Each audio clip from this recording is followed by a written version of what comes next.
YouTube app पर घंटी बजाओ, हर खबर की अपडेट पाओ।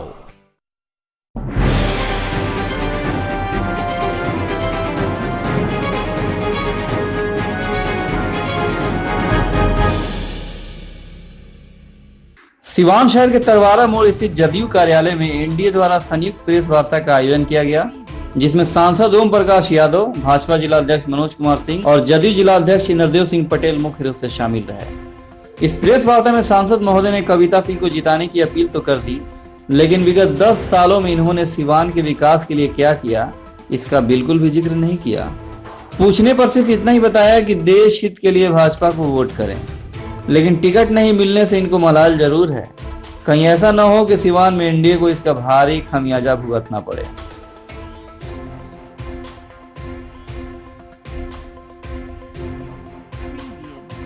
हम लोग एनडीए की 2 बैठक की है, जिसमें वर्तमान सांसद भारतीय जनता पार्टी के नेता सिवान के सांसद श्री ओम प्रकाश यादव जी नहीं थे।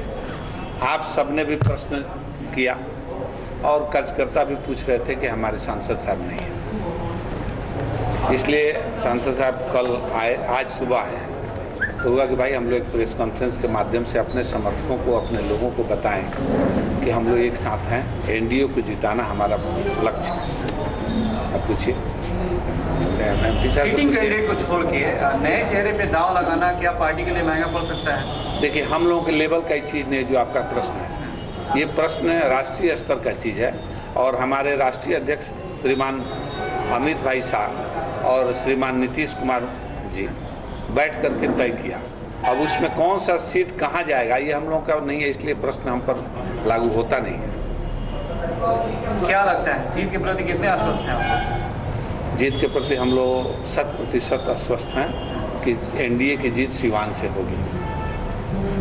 गठबंधन में भीतरघात की भी कुछ लोग आशंका जता रहे थे, क्या ये माना जाए कि ओम प्रकाश यादव जी जो यहाँ के सांसद हैं, आज आपके साझा प्रेस कॉन्फ्रेंस में शामिल हैं, तो इन सारी बातों को दरकिनार किया जाए?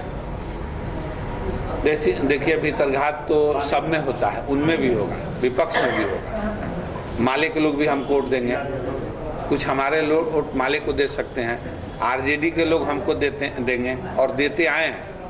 ऐसा भी लोग हैं जो झंडा उठाता है आरजेडी का, दिन भर घूमता है और उसका पूरा परिवार ओम प्रकाश यादव लड़ते थे तो उनको देता था और आगे भी लोग देगा।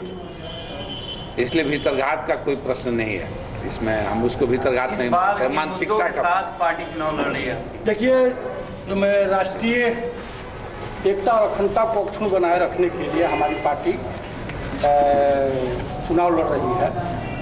हमारी सीमा सुरक्षित रहे, हमारा देश सुरक्षित रहे और अपने राष्ट्रीयता बरकरार रहे, इस मुद्दे पर हम लोग चुनाव लड़ रहे हैं। पहले आपका बयान आया था कि पार्टी अगर किसी अपराधी को टिकट देती है तो ऐसे में सिवान की जनता उसे नकारने का, आज भी हम उस बात पर कायम हैं। सिवान की जनता माफ़ नहीं करेगी, हमने कहा है। और यह चुनाव हम लोग के लिए चुनौती है, विशेष रूप से हमारे माननीय लोकप्रिय मुख्यमंत्री के लिए भी चुनौती है कि जब पूर्व सांसद जेल से निकले तो उन्होंने कहा कि यह परिस्थितियों का मुख्यमंत्री है।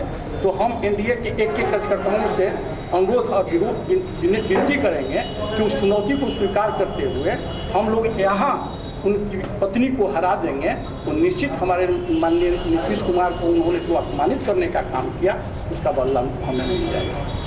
टिकट कटने का बिल्कुल मलाल नहीं है और हम आप लोगों के माध्यम से सिवान की जनता से हम चाहेंगे कि 10 साल तक मुझे सेवा करने का अवसर मिला तो हमने ईमानदारी और निष्ठा के साथ सेवा भाव से हमने अपने कार्यकाल को पूरा किया। जब पहली बार हम जीत कर गए तो दिल्ली में हमको लगा कि रहने और खाने की सिर्फ व्यवस्था कर दी जाए तो हार्ट, किडनी, लीवर, कैंसर जिसका इलाज सिवान संभव नहीं है, ऐसे मरीजों हमारे यहाँ 60, 70, 80 मरीज रहते हैं और उनको खाना खिलाने और उनको एम्स ले जाने के लिए हमने लड़का रखा है। अब यहाँ से जीत कर गए तो मुझे लगा कि रहने और खाने की सिर्फ व्यवस्था कर दी जाए तो इलाज कराना दिल्ली में बहुत आसान है। तो हमने अपना मकान शहनवाज साहब को दे दिया था।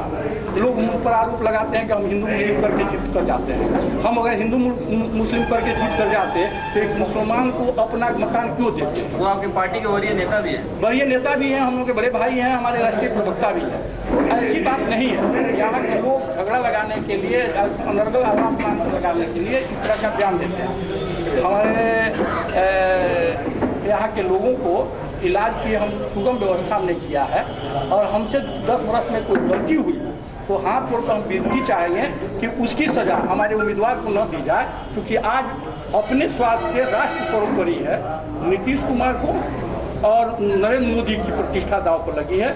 इन लोगों को जिताने के लिए और इन लोगों के हाथों को मजबूत करने के लिए, राष्ट्र की एकता को अक्षुण्ण बनाए रखने के लिए एनडीए की जीत सुनिश्चित हो, इसके लिए हम लोग मिलजुल करके काम करेंगे। मोदी जी भ्रष्टाचार के ऊपर जीरो टॉलरेंस की बात करते हैं, ऐसे में हजारों करोड़ रुपए कई लोग लेके भाग गए हैं। देखिए, वो रुपया जो लिए हैं वो कांग्रेस के शासनकाल में लोन लिए थे। भागे देखिए, भागे हैं, हम लोग वापस लाने के लिए प्रयासरत हैं। और आज ब्रिटेन के जेल में बंद है नीरव मोदी, वापस भी आएगा, आज नहीं तो कल उसको आना ही है, और उसका एक एक पैसा वसूला जाएगा। राफेल मुद्दे पे सरकार गिरी हुई है। राफेल मुद्दा पर हमने 20% कम सस्ते दरों पर खरीदी है, और राफेल अगर हमारे पास होता तो, और पाकिस्तान जो आंखें तले रहा है, चाहे चाइना हमें आंखें दिखा रहा है, ये दिखाने की साहस नहीं होता। हमने राफेल से समझौता किया है, और बहुत जल्द राफेल का पहला किस्त आने वाला है।